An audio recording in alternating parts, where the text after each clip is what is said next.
નમસ્કાર. ચાલો સીધા જ કુરુક્ષેત્રના મેદાનમાં જઈએ. મહાભારતના મહાન યુદ્ધ પહેલા અહીં એક જબરદસ્ત કટોકટી સર્જાય છે. રણ મેદાનના ભયંકર ઘોંઘાટ વચ્ચે અચાનક સન્નાટો છવાઈ જાય છે. કેમ? કારણ કે મહાન યોદ્ધા અર્જુન પોતાનું ધનુષ્ય ફેંકી દે છે.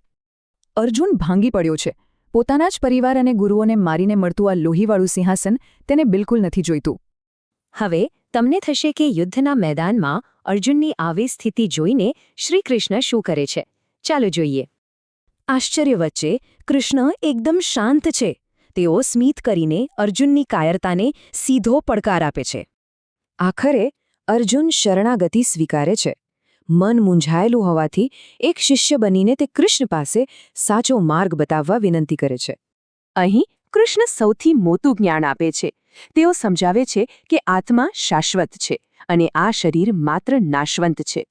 જરા વિચારો, કોઈ પણ શસ્ત્ર, અગ્નિ, પાણી કે પવન આ અમર આત્માનો ક્યારેય નાશ કરી શકતા જ નથી. કૃષ્ણનો તર્ક એકદમ સ્પષ્ટ છે. જે જન્મે છે તેનું મૃત્યુ નક્કી જ છે. તો પછી ભૌતિક શરીર માટે શોક કેવો? આ વિરોધાભાસ જુઓ.